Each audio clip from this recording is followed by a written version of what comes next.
ಹೊಳೆನರಸೀಪುರ ಪಟ್ಟಣದ ಹೇಮಾವತಿ ಕ್ರೀಡಾಂಗಣದಲ್ಲಿ ಹಾಸನ ಲೋಕಸಭಾ ಕ್ಷೇತ್ರದ ಕಾಂಗ್ರೆಸ್ ಪಕ್ಷದ ಅಭ್ಯರ್ಥಿ ಶ್ರೇಯಸ್ ಎಂ ಪಟೇಲ್ ಪರವಾಗಿ ಕರ್ನಾಟಕ ಮುಖ್ಯಮಂತ್ರಿಗಳಾದ ಸಿದ್ದರಾಮಯ್ಯ ಅವರು ಪ್ರಚಾರ ಭಾಷಣ ಮಾಡಿದರು. ಕಳೆದ ವಿಧಾನಸಭಾ ಚುನಾವಣೆಯಲ್ಲಿ ನಾನು ಪ್ರಚಾರಕ್ಕೆ ಬಾರದೆ ತಪ್ಪು ಮಾಡಿದೆ, ಬಂದಿದ್ದರೆ ನಮ್ಮ ಹುಡುಗ ಗೆದ್ದು ಬಿಡುತ್ತಿದ್ದ ಎಂದು ಮುಖ್ಯಮಂತ್ರಿ ಸಿದ್ದರಾಮಯ್ಯ ಬೇಸರದಿಂದ ನುಡಿದರು. ಪ್ರಚಾರ ಸಭೆಯಲ್ಲಿ ಭಾಷಣ ಮಾಡಿದ ಅವರು, ಕಳೆದ ವಿಧಾನಸಭಾ ಚುನಾವಣೆಯಲ್ಲಿ ನಾನು ಬರಲಿಕ್ಕೆ ಆಗಲಿಲ್ಲ, ಬಂದಿದ್ದರೆ ಹಾಸನ ಜಿಲ್ಲೆಯಲ್ಲಿ ಇನ್ನೂ 3 ಸ್ಥಾನಗಳು ಸಿಗುತ್ತಿದ್ದವು. ಹೊಳೆನರಸೀಪುರ ಕ್ಷೇತ್ರದಲ್ಲಿ ನಮ್ಮ ಅಭ್ಯರ್ಥಿ 100ಕ್ಕೆ 100 ಗೆಲ್ಲೋದು ಗ್ಯಾರಂಟಿ. ಆದ್ದರಿಂದ ಲೋಕಸಭಾ ಚುನಾವಣೆಯ ಪ್ರಚಾರಕ್ಕೆ ಬಂದಿದ್ದೇನೆ ಎಂದರು. ಕರ್ನಾಟಕ ರಾಜ್ಯ ಹಿಂದೆಂದೂ ಕಾಣದ ಬರಗಾಲಕ್ಕೆ ತುತ್ತಾಗಿದೆ. ಕೇಂದ್ರ ನಮ್ಮ ನೆರವಿಗೆ ಬಂದಿಲ್ಲ. ಇವತ್ತು ಮಳೆ ಬರುತ್ತಿದೆ, ಬರಲಿ ಬಿಡಿ. ಮಳೆ ಬಂದು ರೈತ ಬಿತ್ತನೆ ಮಾಡಿ ಬೆಳೆ ತೆಗೆದರೆ ಅದಕ್ಕಿಂತ ದೊಡ್ಡ ಸಾಧನೆ ನಮ್ಮ ಸರ್ಕಾರಕ್ಕೆ ಬೇರೊಂದಿಲ್ಲ. ಹಾಸನ ಲೋಕಸಭಾ ಕ್ಷೇತ್ರದಲ್ಲಿ ನಮ್ಮ ಅಭ್ಯರ್ಥಿ 100ಕ್ಕೆ 100 ಗೆಲುವು ಸತ್ಯ. ಹಳ್ಳಿ ಮೈಸೂರು ಹೋಬಳಿಯವರು ಬಹಳ ಅಭಿಮಾನ ಪ್ರೀತಿಯಿಂದ ಕಂಡಿದ್ದೀರಿ, ಅದಕ್ಕೆ ನಾನು ನಿಮಗೆ ಚಿರಋಣಿ ಎಂದರು. ಮೋದಿಯವರು 10 ವರ್ಷಗಳ ಸರ್ಕಾರ ಯಾವುದೇ ಭರವಸೆ ಈಡೇರಿಸಿಲ್ಲ. ನಮ್ಮ ಸರ್ಕಾರ 5 ಗ್ಯಾರಂಟಿಗಳನ್ನು ಜನರನ್ನು ತಲುಪಿದೆ. ನಮ್ಮ ಗ್ಯಾರಂಟಿಯಲ್ಲಿ ಇಡೀ ಕರ್ನಾಟಕದಲ್ಲಿ ಕಾಣಲು ಸಾಧ್ಯವಾಗಿದೆ, ಆದರೆ ಮೋದಿಯಲ್ಲೇ ಇನ್ನೂ ಎಲ್ಲೂ ಇಲ್ಲ ಎಂದರು. ನಾನು ಕೊಟ್ಟ ಗ್ಯಾರಂಟಿ ಮೇಲೆ ತೆಲಂಗಾಣ ರಾಜ್ಯ ಕೊಟ್ಟಿದೆ. ಪ್ರಣಾಳಿಕೆ, ನ್ಯಾಯಪತ್ರ, ಗ್ಯಾರಂಟಿ ಕಾರ್ಡುಗಳಿಗೆ ರಾಹುಲ್ ಗಾಂಧಿ, ಮಲ್ಲಿಕಾರ್ಜುನ ಖರ್ಗೆ ಅವರು ಸಹಿ ಮಾಡಿದ ಗ್ಯಾರಂಟಿಗಳನ್ನು ಮನೆ ಮನೆಗೆ ತಲುಪಿಸಲಾಗುತ್ತಿದೆ ಎಂದರು. ಬಡ ಕುಟುಂಬದ ಮಹಿಳೆಗೆ 1 ವರ್ಷಕ್ಕೆ 1 ಲಕ್ಷ ಕೊಡುವ ಕಾರ್ಯಕ್ರಮ ರೂಪಿಸಿದೆ. ರೈತರ ಸಾಲ ಮನ್ನಾ, MNC ದರ ನಿಗದಿ, ಸ್ವಾಮಿನಾಥನ್ ವರದಿ ಜಾರಿ, ದಿನಕ್ಕೆ 400 ರೂಪಾಯಿ ದಿನಗೂಲಿ ಕೊಡುವ ಕೆಲಸ ಮಾಡುತ್ತಿದೆ. ಜಾತಿ ಗಣತಿ ಮಾಡಿ ಬಡತನ ರೇಖೆಗಿಂತ ಕೆಳಗಿರುವವರಿಗೆ ಆರ್ಥಿಕ ಸಾಮಾಜಿಕ ಶಕ್ತಿ ಕೊಡುವ ಕೆಲಸವನ್ನು ಸರ್ಕಾರ ಮಾಡುತ್ತಿದೆ ಎಂದರು. ಹೊಳೆನರಸೀಪುರ ಕ್ಷೇತ್ರದಲ್ಲಿ ಕನಿಷ್ಠ 25,000 ಲೀಡ್ ಬರಬೇಕು. ನೀವು ಅಷ್ಟು ಕೊಟ್ಟರೆ ಕಾಂಗ್ರೆಸ್ ಅಭ್ಯರ್ಥಿ ಗೆಲ್ತಾರೆ, JDS ಅಭ್ಯರ್ಥಿ ಸೋಲ್ತಾರೆ. ಒಂದು ಕಾಲದಲ್ಲಿ ದೇವೇಗೌಡರು ನರೇಂದ್ರ ಮೋದಿಯನ್ನು ಕೆಟ್ಟದಾಗಿ ಬೈಯುತ್ತಿದ್ದರು. ಇವಾಗ ಬಾಯಿ ಆಗಿದ್ದಾರೆ. JDS BJP ಜೊತೆ ಸೇರಿ ಕೋಮುವಾದಿ ಆಗಿದ್ದಾರೆ. ಈ ರಾಜ್ಯದ ಜನರ ಆಶೀರ್ವಾದ ಇರೋವರೆಗೂ ನನಗೆ ಯಾರೂ ಏನೂ ಮಾಡಲು ಆಗಲ್ಲ. ನಮ್ಮ ಪಕ್ಷದ ಅಭ್ಯರ್ಥಿ 100ಕ್ಕೆ 100 ಗೆಲುವು ಸಶಸಿದ್ಧ. ನೀವೆಲ್ಲ ಮನೆ ಮನೆಗೆ ಭೇಟಿ ನೀಡಿ ಕಾಂಗ್ರೆಸ್ ಅಭ್ಯರ್ಥಿಯ ಗೆಲುವಿಗೆ ಶ್ರಮಿಸಬೇಕು. ಕಳೆದ ವಿಧಾನಸಭಾ ಚುನಾವಣೆಯಲ್ಲಿ ನಮ್ಮಿಂದ ತಪ್ಪಾಯಿತು. ಆದ ಕಾರಣ ಈ ತಪ್ಪನ್ನು ಸರಿ ಮಾಡಲು ಹೊಳೆನರಸೀಪುರ ವಿಧಾನಸಭಾ ಕ್ಷೇತ್ರಕ್ಕೆ ಬಂದಿದ್ದೇನೆ ಎಂದರು. ಈ ಬಾರಿ ಎಲ್ಲರೂ ಕಾಂಗ್ರೆಸ್ ಅಭ್ಯರ್ಥಿ ಗೆಲುವಿಗೆ ಸಹಕರಿಸಬೇಕೆಂದು ಸಲಹೆ ನೀಡಿದರು. KN ರಾಜಣ್ಣ ಅವರೇ, ಅರಸೀಕೆರೆ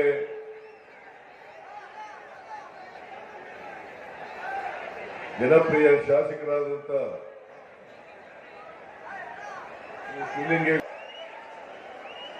ಹಿಂದೆಂದೂ ಕಾಣದಂತ ಬರಗಾಲ, ಕೇಂದ್ರ ಸರ್ಕಾರವೂ ಕೂಡ ನಮ್ಮ ನೆರವಿಗೆ ಬರಲಿಲ್ಲ. ನಾವು ಮನವಿ ಕೊಟ್ಟು 6 ತಿಂಗಳಾಯಿತು.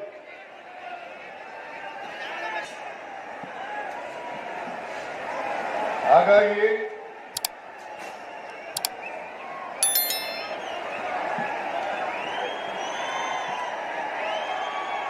ಮಳೆ ಬಂದ್ರೆ ಬರಗಾಲದ ಸಮಸ್ಯೆಯನ್ನು ಬಗೆಹರಿಸಿ ಬರಲಿಕ್ಕಾಗಲಿಲ್ಲ. ಒಂದು ವೇಳೆ ನಾನು ಬಂದಿದ್ರೆ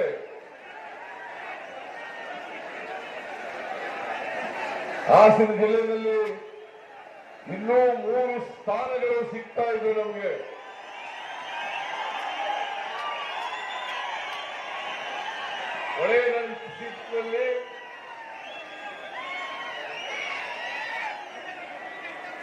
ಹೊಳೆನರಸೀಪುರದಲ್ಲಿ ನಮ್ಮ ಅಭ್ಯರ್ಥಿ 100ಕ್ಕೆ 100 ಗೆಲ್ತಾ ಇದ್ರು.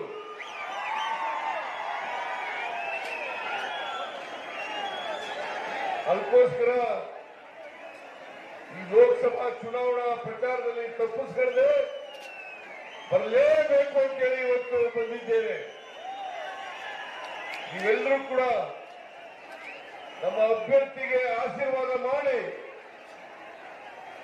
ಲೋಕಸಭೆಗೆ ಕಳಿಸಿಕೊಡ್ಬೇಕು ಅಂತ ಹೇಳಿ ನಿಮ್ಮಲ್ಲಿ ಅತ್ಯಂತ ಕಳಕಳಿಯಿಂದ ಪ್ರಾರ್ಥನೆಯನ್ನು ಮಾಡಲಿಕ್ಕೆ ಬಯಸ್ತಾ ಇದ್ದೇನೆ.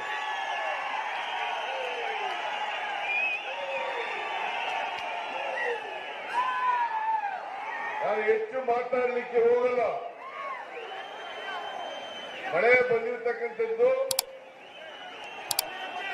ನಮ್ಮ ಪುಣ್ಯ.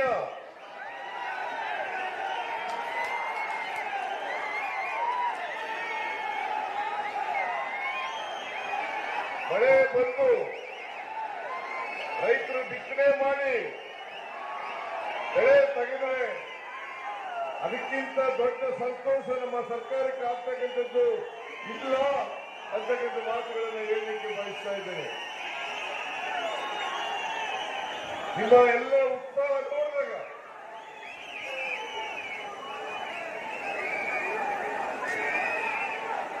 ನಮ್ಮ ಅಭ್ಯರ್ಥಿ ಎಲ್ಲರೂ 100ಕ್ಕೆ 100 ಸತ್ಯ.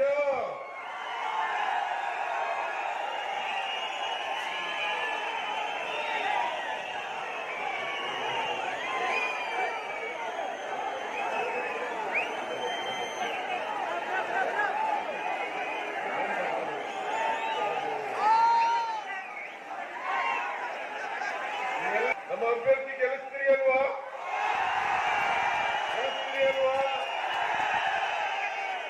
ನಮ್ಮ ಅಭ್ಯರ್ಥಿ ಗೆಲ್ಲಿಸಿದ್ರೆ ಅದೇ ನನಗೆ ಆಗ್ತಕ್ಕಂಥ ಸಂತೋಷ. ಹೊಳೆನರಸೀಪುರ ಕ್ಷೇತ್ರದ ಜನರು ಯಾವಾಗಲೂ ಕೂಡ ನನಗೆ ಬಹಳ ಅಭಿಮಾನದಿಂದ ಕಂಡಿದ್ದೀರಿ, ಪ್ರೀತಿಯಿಂದ ಕಂಡಿದ್ದೀರಿ.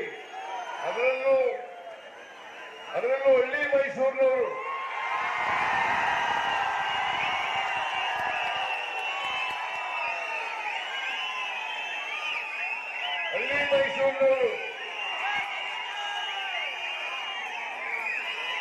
ಬಹಳ ಅಭಿಮಾನ ಪ್ರೀತಿಯಿಂದ ಕಂಡಿದ್ದೀರಿ.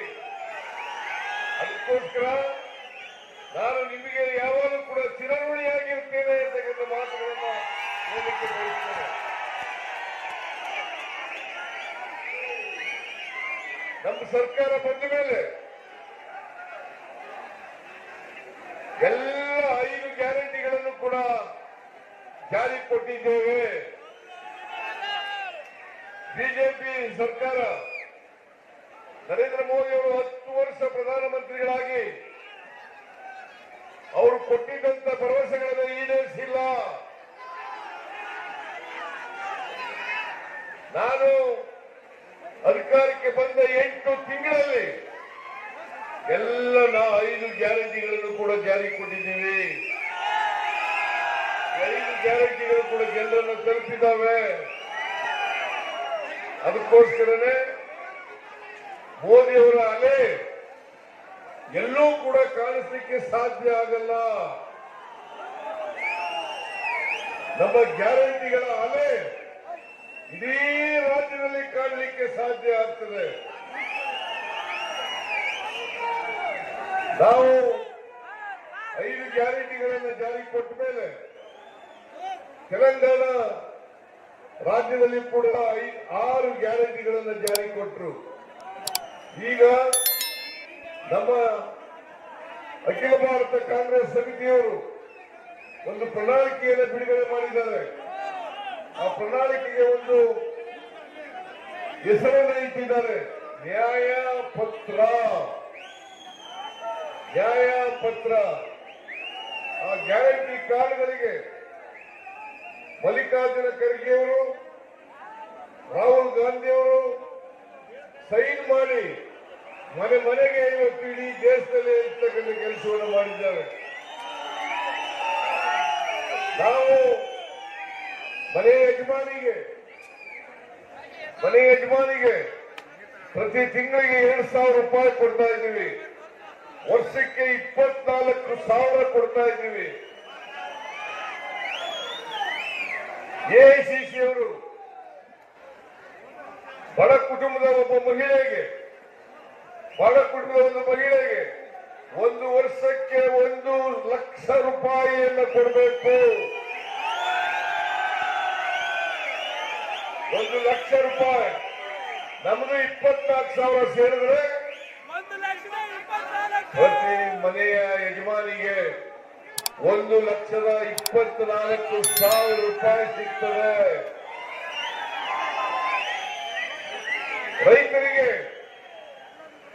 ಸಂಪೂರ್ಣ ಸಾಲ ಮನ್ನಾ ಮಾಡ್ತೀವಿ. ರೈತರು ಬೆಳೆದಂತ ಬೆಳೆಗಳಿಗೆ ನ್ಯಾಯಯುತವಾದಂತ ಎಂಎಸ್ಪಿಯನ್ನು ನಿಗದಿ ಮಾಡ್ತೀವಿ. ಸ್ವಾಮಿನಾಥನ್ ವರದಿ ಏನ್ ಕೊಟ್ಟಿದ್ದಾರೆ ಆ ವರದಿಗೆ ಅನುಗುಣವಾಗಿ ಜಾರಿ ಮಾಡಿ ಅದಕ್ಕೆ ಕಾನೂನಿನ ಚೌಕಟ್ಟನ್ನು ಕೊಡ್ತಕ್ಕಂಥ ಕೆಲಸವನ್ನ ಮಾಡ್ತೇವೆ. ಮತ್ತೆ NREGS ನಲ್ಲಿ ದಿನಕ್ಕೆ 400 ರೂಪಾಯಿ ಮಳೆ ಬಂದಿದೆ. ನೀವೆಲ್ಲರೂ ಕೂಡ ಬಹಳ ಉತ್ಸಾಹದಿಂದ ಇದ್ದೀರಿ. ನೀವೆಲ್ಲರೂ ಕೂಡ ಮನೆ ಮನೆಗೆ ಹೋಗಿ ಮತದಾರರನ್ನ ಭೇಟಿ ಮಾಡಿ ಕಾಂಗ್ರೆಸ್ಗೆ ವೋಟ್ ಹಾಕೋ ರೀತಿಯಲ್ಲಿ ಮಾಡಬೇಕು. ಬರೀ ಉತ್ಸಾಹ ತೋರಿದ ಸಾಲದು.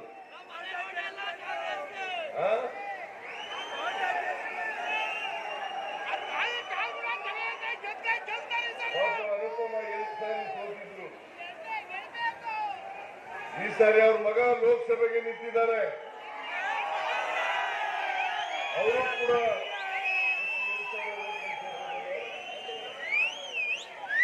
1,500 ಸೋತರು. ನನ್ನಿಂದ ತಪ್ಪಾಯಿತು.